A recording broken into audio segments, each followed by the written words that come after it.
Sekarang kita akan kembali lagi diperlihatkan dengan kelompok Xiaoyan yang pada saat ini telah sampai di sebuah dunia, lalu begitu melihat ke bawah mereka pada saat ini melihat dunia yang tampak dipenuhi dengan warna putih, gletser juga pada saat ini mulai mencair dengan cepat dan Xiaoyan serta lainnya seketika jatuh dari ketinggian, lalu keheningan pada saat ini kembali tersebar seolah-olah waktu telah berjalan mundur. Kurang setengah batang dupa semuanya pada saat ini dengan cepat diputar ulang di depan keempat sosok tersebut.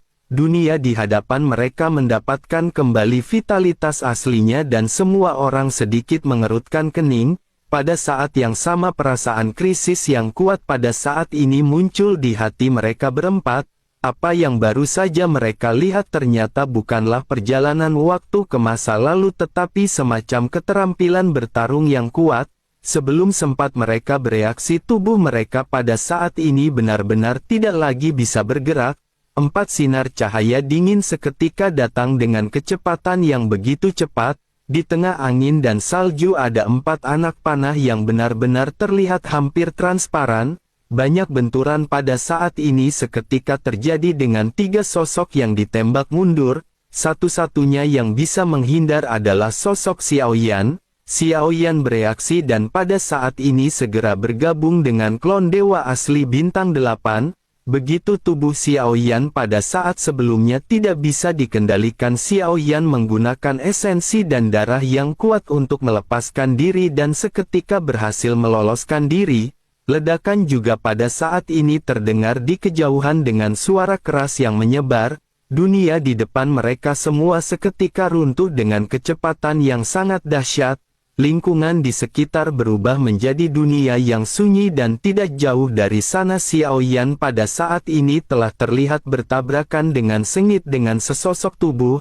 Sebuah suara serius datang dari sosok di hadapan Xiaoyan ketika berkata bahwa jika dirinya berani masuk tanpa izin ke alam agung miliknya dirinya benar-benar akan membayar harganya dengan nyawanya. Xiaoyan menatap ke arah pria yang mengenakan jubah putih dan memiliki tanda tidak seperti kepingan salju di antara alisnya. Begitu suara ini bergema hembusan angin dingin juga segera menimbulkan dampak dan menyapu area sekitar. Udara dingin ini benar-benar langsung membekukan segala sesuatu yang berada di sekitar. Namun meskipun begitu ekspresi Xiaoyan pada saat ini masih tampak terlihat tenang.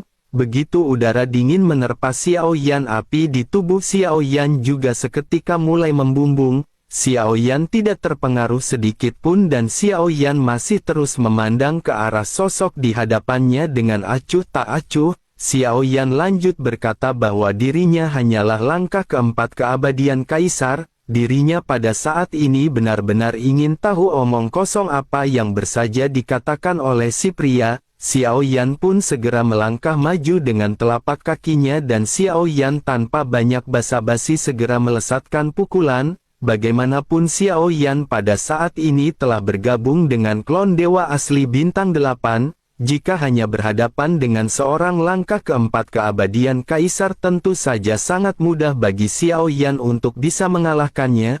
Hanya dalam waktu sekejap mata kekuatan Xiaoyan benar-benar seketika menghantam si pria.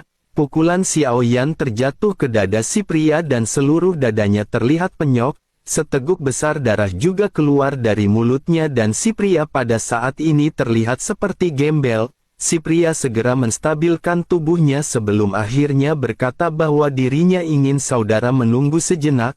Ada kesalahpahaman mengenai hal ini. Begitu selesai berbicara si pria segera mengeluarkan peta dan berkata bahwa ini adalah peta alam surgawi miliknya. Dirinya akan memberikannya kepada saudara jika saudara berniat berteman dengan si pria. Xiaoyan pada saat ini enggak banyak cincong lagi dan kilat seperti sutra melintas di bawah kaki Xiaoyan. Xiaoyan menatap ke arah pria baju putih yang melesat mundur dengan cahaya terang di mata Xiaoyan. Xiaoyan pada saat ini bisa merasakan bahwa aura orang ini terasa familiar. Oleh karena itu yang terbaik bagi Xiaoyan pada saat ini adalah menangkapnya dan langsung mencari jiwanya. Xiaoyan pun bergegas sementara si pria pada saat ini melesat mundur berniat untuk melarikan diri. Begitu Xiao Yan mendekati sosok tersebut pada saat ini gelombang dingin benar-benar meletus menyelimuti Xiao Yan. Xiao Yan sedikit terkejut karena pria ini tampaknya benar-benar telah menyiapkan formasi untuk menjebak Xiao Yan. Namun tidak peduli apa yang pada saat ini dilakukan oleh si pria, Xiao Yan pada saat ini benar-benar bisa mengatasi semuanya dengan mudah. Xiao Yan pada akhirnya benar-benar telah menghentikan sosok tersebut dan melihat apa yang dilakukan oleh Xiao Yan.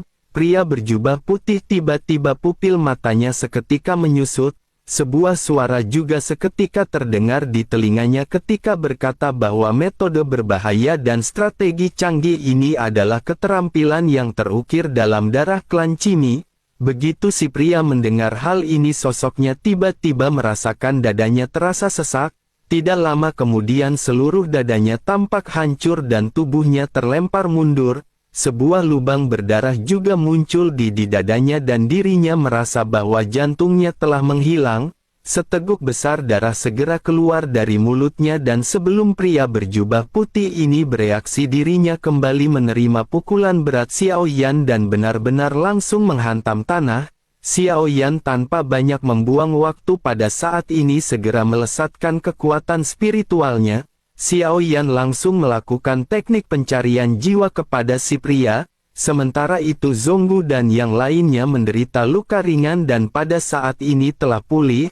Mereka pada saat ini hanya berdiam diri di kejauhan melihat pertarungan sengit yang baru saja ditampilkan oleh Xiao Yan. Xiao Yan tampak terlihat sangat tegas dalam tindakannya dan benar-benar tidak ada kecerobohan apapun. Xiao Yan juga tanpa banyak cincong terus menggunakan teknik pencarian jiwa kepada si pria. Xiao Yan menyadari bahwa klan Cimi merupakan orang yang licik dan akan lebih baik jika Xiao Yan langsung mencari jiwanya. Namun ketika Xiao Yan memasuki jiwa sosok tersebut dan mencoba mengekstrak ingatannya, Xiao Yan menemukan bahwa ingatan sosok ini telah diblokir. Xiao Yan hanya bisa dengan paksa menerobos blokade tersebut, tetapi bersama dengan hal ini pria berjubah putih benar-benar langsung mati ketika Xiao Yan menerobos. Xiao Yan pun mengerutkan kening dan Xiao Yan segera menyadari sesuatu. Xiao Yan bergumam, ternyata ini memang benar, tidak diragukan lagi karena klan Cimi lah yang masih memiliki kemampuan seperti ini. Xiao Yan pada saat ini benar-benar sedikit terkejut karena perasaan yang tertampil dari jiwa ini hampir sama persis dengan perasaan Xiao Yan kepada Cimi. Xiao Yan juga menyadari tentu saja setiap jiwa dari klan Cimi tidak akan sama. Jika begitu permasalahannya, maka jiwa familiar yang dirasakan Xiao Yan di pria berjubah putih ini menyatakan bahwa dirinya adalah salah satu klon dari Cimi. Xiao Yan pada saat ini hanya bisa menggertakkan giginya dan menatap ke arah sosok yang pada saat ini benar-benar kehilangan nyawanya dan tampak layu. Di saat yang sama Xiao Yan juga pada saat ini segera mencari cincin penyimpanan di tubuh si pria. Setelah membuka segel cincin penyimpanan, hal-hal di dalamnya tampak sangat menyedihkan dan tidak berarti. Saat ini Zonggu dan yang lainnya juga segera datang ke sisi Xiao Yan dan Xiao Yan segera bergumam apa sebenarnya yang sedang terjadi di sini. Mendengar hal tersebut Zonggu seketika melihat ke tanah terpencil di sekitar. Sepertinya Zonggu tidak terkejut dan matanya pada saat ini tampak terlihat berpikir. Sesaat kemudian Zonggu pun segera berkata bahwa dirinya telah mendengar mengenai klan Cimi. Klan ini pernah membelah sebagian dunia iblis keabadian kuno. Pada akhirnya semua klan Cimi benar-benar dihabisi dan pada saat inilah dunia iblis keabadian kuno harus benar-benar mencari lebih banyak sumber daya dan melancarkan serangan terhadap Sensi. Di dalam pertempuran besar itu juga pada akhirnya para makhluk iblis keabadian kuno dikalahkan. Hal ini pada akhirnya mengakibatkan sumber daya bahkan lebih langka. Klan Cimi yang licik segera menggunakan tubuh mereka untuk menyusup ke berbagai keluarga dan menjarah sumber daya. Di alam iblis keabadian kuno ini orang-orang kuat pada akhirnya berkumpul dan mulai meluncurkan serangan untuk melawan klan Cimi. Klan Cimi telah dibenci oleh banyak keluarga iblis keabadian kuno pada saat itu.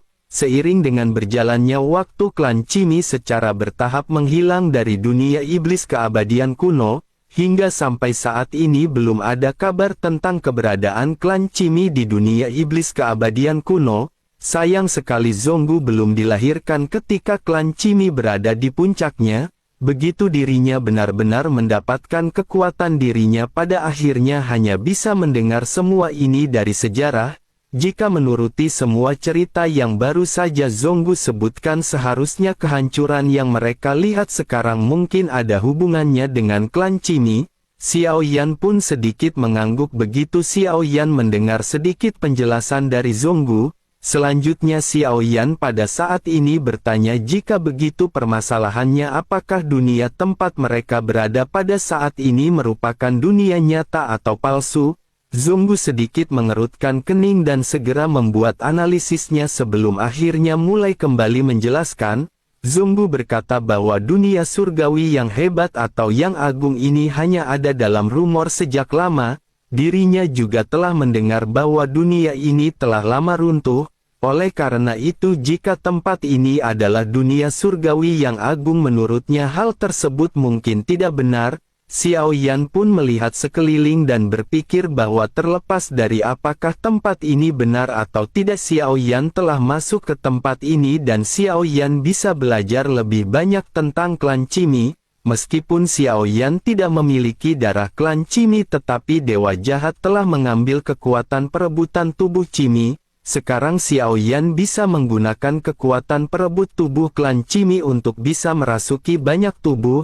Meskipun Xiao Yan tidak memiliki garis keturunan, tetapi Xiao Yan tampaknya memiliki nasib yang tidak bisa dijelaskan dengan klan Cimi. Xiao Yan pada akhirnya segera mengesampingkan permasalahan ini terlebih dahulu sebelum akhirnya Xiao Yan segera kembali mengingat sesuatu. Xiao Yan memandang ke arah Zonggu dan bertanya, bukankah Zonggu telah diberikan token yang berisi sebuah misi?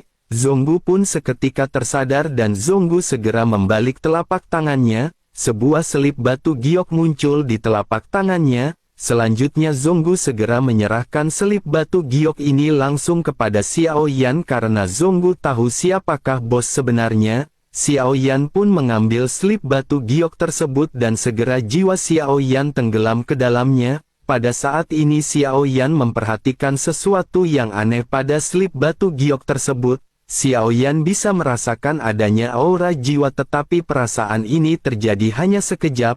Pada saat yang sama di kompas cahaya biru di luar gerbang kuno, sosok cantik yang duduk bersila perlahan membuka mata indahnya. Ada kilatan cahaya di matanya ketika berkedip dan sosoknya bergumam di dalam hati bahwa semuanya seperti yang diharapkan. Tetapi dirinya pada saat ini benar-benar ingin tahu siapakah sosok tersebut. Sosok ini tidak lain dan tidak bukan adalah sosok Yuyan yang masih bersama dengan Luya dan Wei Feng. Begitu sosoknya selesai bergumam, sosok cantik ini seketika diselimuti cahaya keemasan dan hal ini membuat Wei Feng dan Luya saling memandang. Tidak satu pun di antara mereka ingin memasuki gerbang kuno.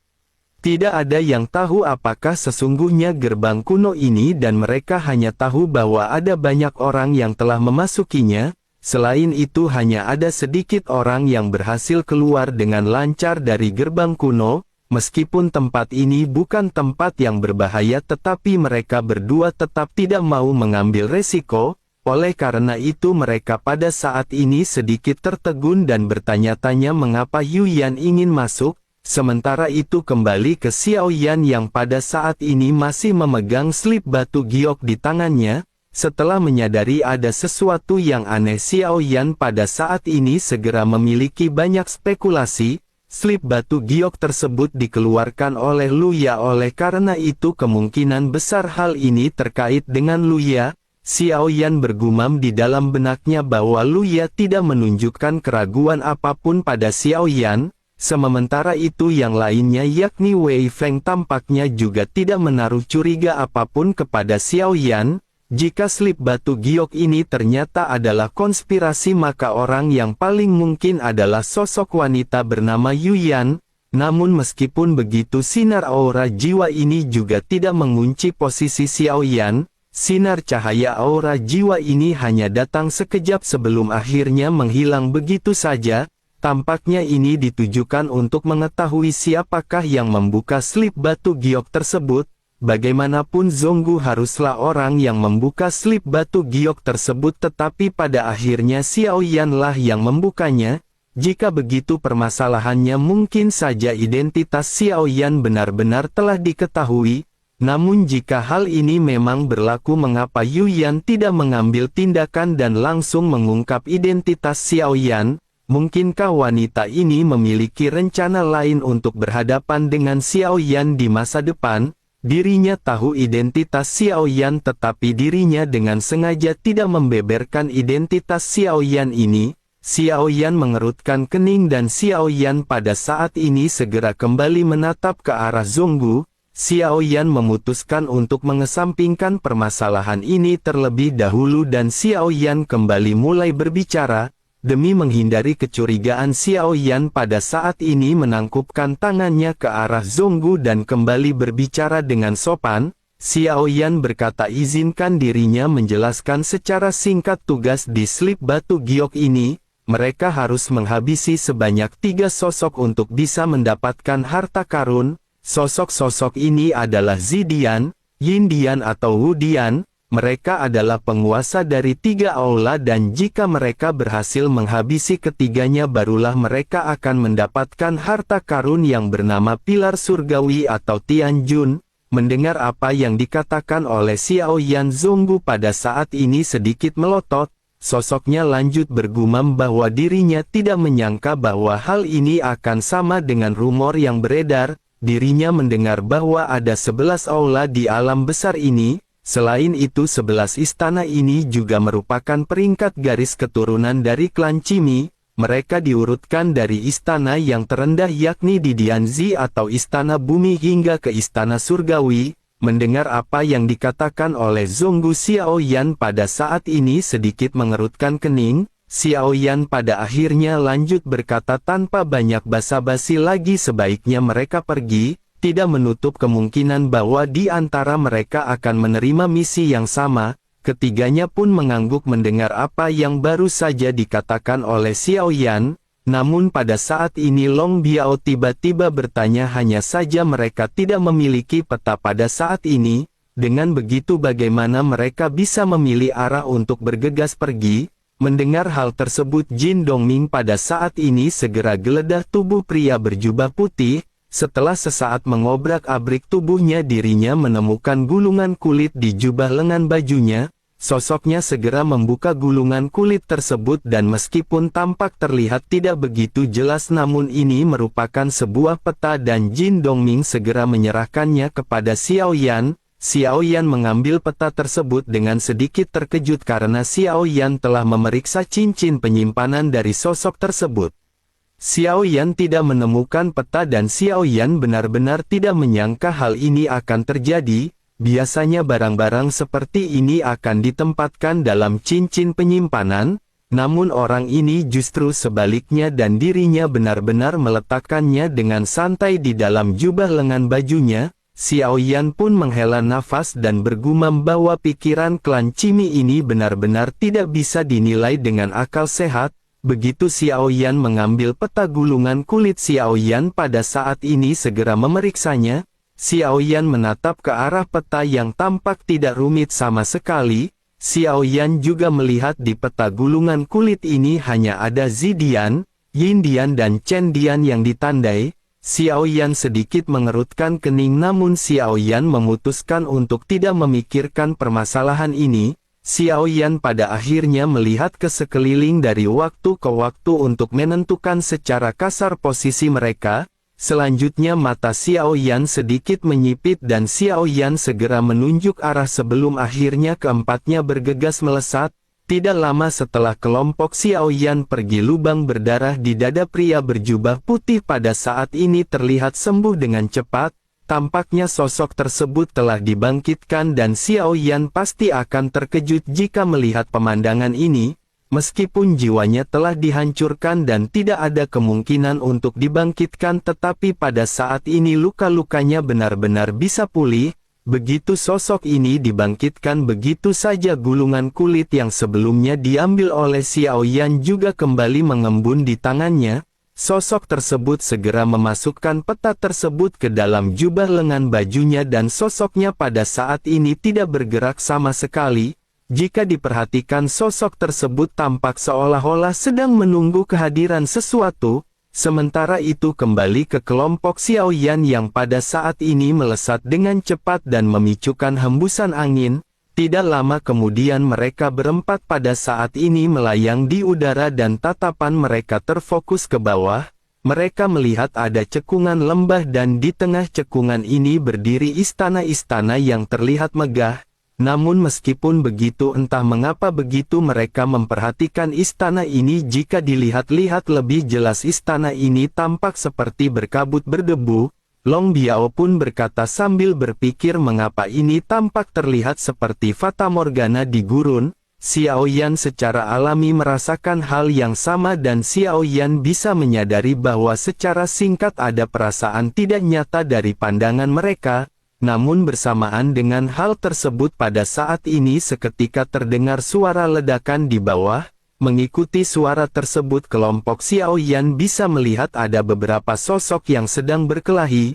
Xiao Yan sedikit mengerutkan kening karena Xiao Yan saat ini menyadari bahwa ada banyak pasang mata yang menatap ke arah mereka dalam kegelapan. Niat membunuh yang kuat juga pada saat ini terpancar pada kelompok Xiao Yan. Sepertinya selama Xiao Yan dan yang lainnya berani mengambil tindakan untuk masuk ke istana di bawah, orang-orang yang bersembunyi di kegelapan akan langsung bergegas keluar tanpa ragu-ragu. Kekuatan spiritual Xiao Yan pada akhirnya kembali dilesatkan dan aura dari sosok-sosok yang tersembunyi dapat dengan jelas dirasakan oleh Xiao Yan.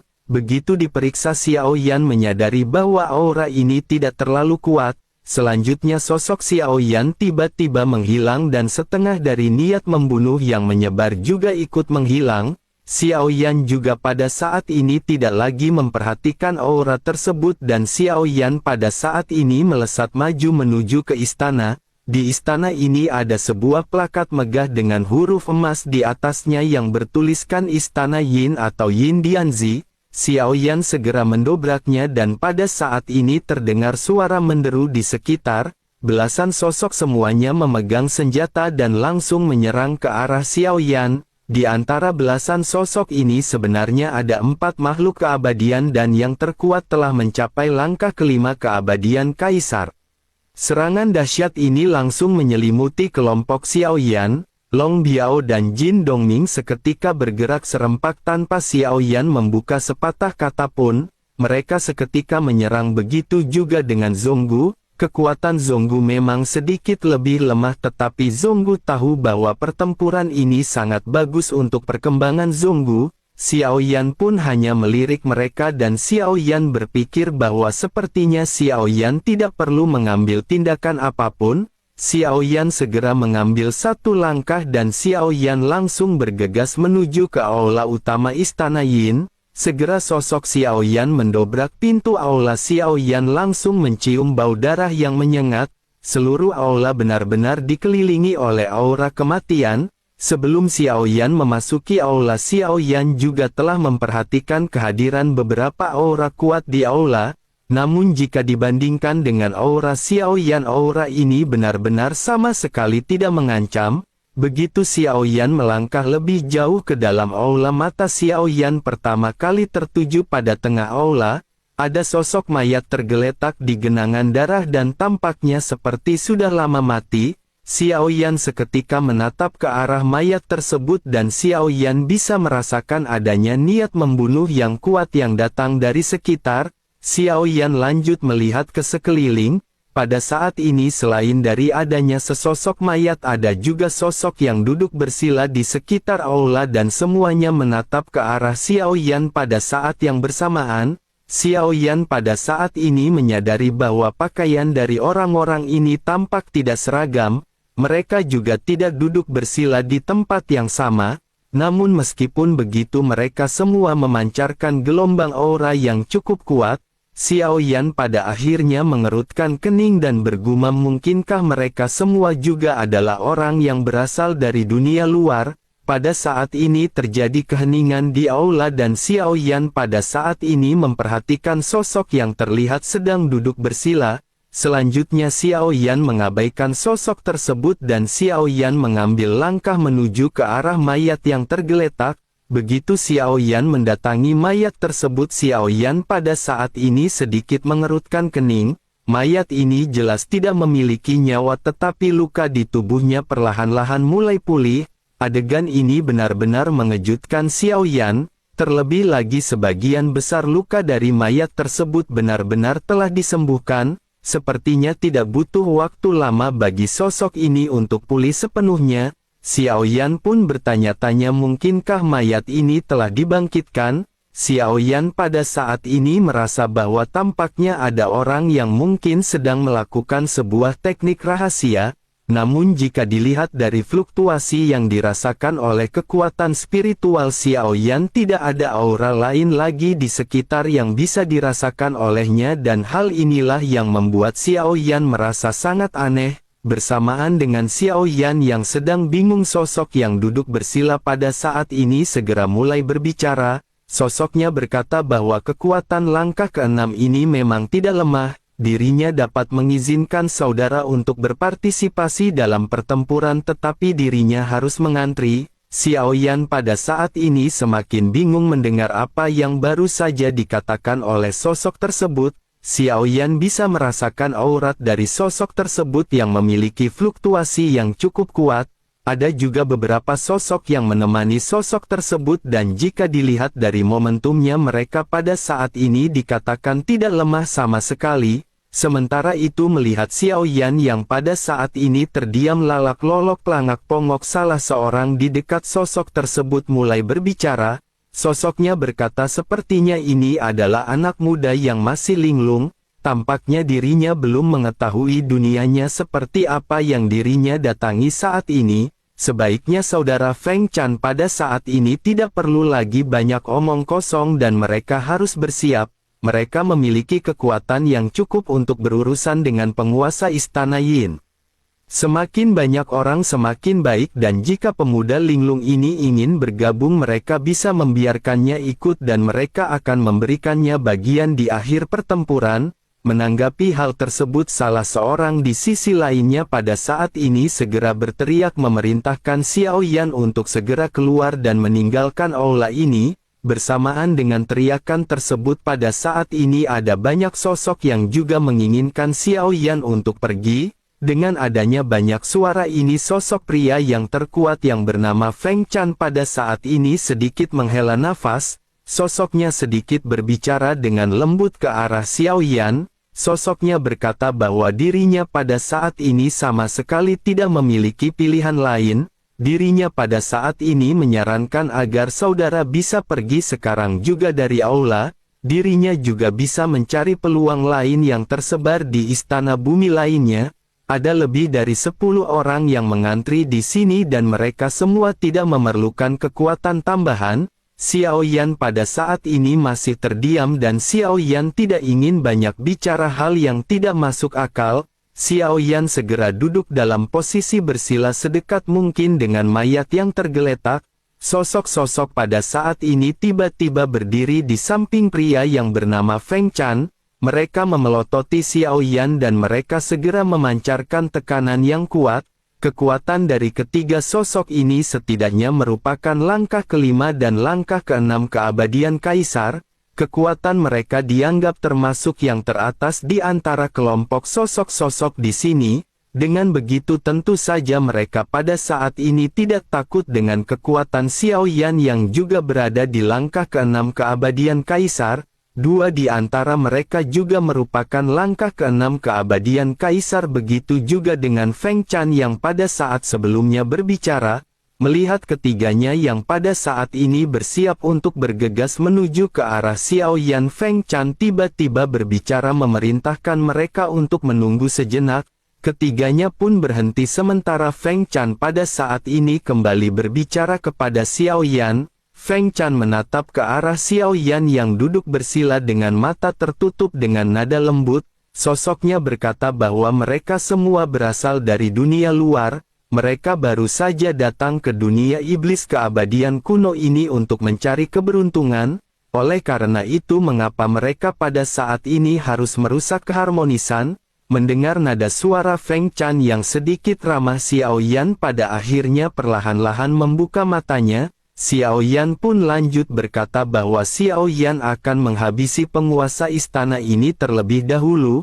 Setelah Xiao Yan menyelesaikan hal ini barulah Xiao Yan akan segera pergi. Begitu Xiao Yan mengatakan hal ini, ledakan tawa sarkastik tiba-tiba datang dari aula. Sementara itu Feng Chan pada saat ini menahan diri dan sosoknya tidak berbicara. Feng Chan pada saat ini merasa bahwa ada sesuatu yang aneh di dalam diri Xiao Yan. Namun meskipun begitu Feng Chan pada saat ini masih belum menyerah dan berkata, mengapa saudara pada saat ini harus bertindak seperti itu? Mereka sudah lama menunggu kesempatan ini, terlebih lagi penguasa istana Yin juga sangat kuat. Mereka harus bergabung untuk bisa menghabisi penguasa istana Yin. Mendengar hal ini mata Xiao Yan yang tampak terlihat dingin segera menatap ke arah Feng Chan. Begitu Xiao Yan menatap Feng Chan, saat ini Feng Chan juga seketika jantungnya terasa terguncang. Dirinya jelas lebih kuat dalam hal kekuatan, tetapi mengapa dirinya pada saat ini merasakan adanya penindasan dan juga rasa takut? Xiao Yan juga pada saat ini segera bertanya dengan suara yang dalam, apakah ada aturan seperti itu? Begitu kata-kata ini keluar, beberapa sosok yang berdiri di samping Feng Chan menjadi marah. Salah seorang di antara mereka pun segera berteriak bahwa Xiao Yan baru berada di langkah ke-6 keabadian kaisar. Dirinya pada saat ini benar-benar ingin tahu dari manakah rasa percaya dirinya berasal. Sementara itu Xiao Yan pada saat ini tidak memperhatikan sosok-sosok yang tampak terlihat marah dan Xiao Yan hanya menatap ke arah Feng Chan. Feng Chan pada saat ini menghela nafas dan menjelaskan bahwa di gerbang kuno ini setelah mereka memasukinya mereka menemukan bahwa yang mereka masuki bukanlah dunia nyata. Oleh karena itu semua orang atau benda yang ada di dalamnya yang dihancurkan atau dibunuh, mereka akan seperti lingkaran dan semuanya akan kembali ke titik awal. Xiao Yan tidak terkejut mendengar hal ini karena ketika melihat mayat tersebut dari luka-lukanya yang pulih, Xiao Yan sudah menemukan gambaran kasar mengenai situasi ini. Namun Xiao Yan tidak peduli dengan hal tersebut dan Xiao Yan kembali bertanya apakah ada aturan seperti ini. Mendengar apa yang dikatakan oleh Xiao Yan, sosok-sosok di belakang Feng Chan tidak lagi bisa menahan diri. Cahaya dingin segera keluar dari salah satu di antara mereka dan langsung menuju ke arah Xiao Yan. Benturan pada saat ini seketika terjadi dan percikan api seketika berterbangan kemana-mana. Cahaya dingin dari belati dingin pada saat ini terlihat menghantam pedang berat misterius milik Xiao Yan. Melihat hal tersebut Feng Chan segera mengerutkan kening dan berteriak dengan marah ketika memerintahkan pria yang bernama Si Xiao untuk berhenti. Namun pria yang bernama Si Xiao ini sama sekali tidak ingin mendengarkan apa yang baru saja dikatakan oleh Feng Chan. Sosoknya kembali melesatkan serangan ke arah Xiao Yan dan baru saja dirinya hendak melakukan tindakan, tiba-tiba angin bersiul kencang di atas kepalanya. Sosok Si Xiao bereaksi dengan cepat dan segera menghunus pedang di tangannya. Selanjutnya suara ledakan kembali terjadi dengan pedang panjang di tangan Si Xiao yang terlempar. Matanya tiba-tiba menyusut karena dirinya bisa melihat adanya pedang raksasa yang sudah dipenuhi dengan api yang mengalir ke arahnya. Si Xiao segera memblokir serangan Xiao Yan dengan kedua tangannya. Namun kekuatan Xiao Yan ini ternyata tidak bisa diblokir dan benar-benar dengan keras menghantam tubuh Si Xiao. Si Xiao seketika terjatuh ke tanah dengan keras. Pedang berat ini juga langsung menekan dadanya dengan kuat. Selama pikiran Xiao Yan bergerak, Xiao Yan akan bisa langsung menebus dadanya dan menghancurkan jantungnya. Seteguk besar darah pada saat ini segera keluar dari mulut Si Xiao sementara Xiao Yan pada saat ini sedikit terdiam. Mata si Xiao memerah ketika menatap ke arah Xiao Yan yang pada saat ini sama sekali tidak bergerak. Adegan ini juga terjadi begitu cepat sehingga semua orang pada saat ini hanya bisa melotot melihat apa yang ditampilkan Xiao Yan. Mata Feng Chan juga pada saat ini tiba-tiba menyusut dan sosoknya tanpa sadar bergumam bahwa kecepatan orang ini benar-benar di luar nalar. Feng Chan pada akhirnya segera berdiri dan menangupkan tangannya ke arah Xiao Yan dan berkata agar saudara pada saat ini berbelas kasih. Mereka semua di sini untuk mencari keberuntungan dan mereka tidak perlu menimbulkan permasalahan. Si Xiao mendengar hal ini seketika terkejut karena bagaimanapun Feng Chan merupakan orang terkuat di antara kelompok mereka. Kebanggaan dan arogansinya yang pada saat sebelumnya melonjak pada saat ini benar-benar menjadi ciut. Sosoknya tidak lagi memiliki niat untuk berhadapan dengan Xiao Yan. Xiao Yan juga pada saat ini segera menarik pedang berat misteriusnya dan tidak memilih untuk menghabisi orang ini.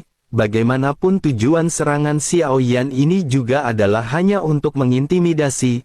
Xiao Yan pada akhirnya segera kembali ke posisinya di tengah tatapan semua orang yang pada saat ini benar-benar terkejut karena ada Bude Yanti yang datang membawa kopi tubruk.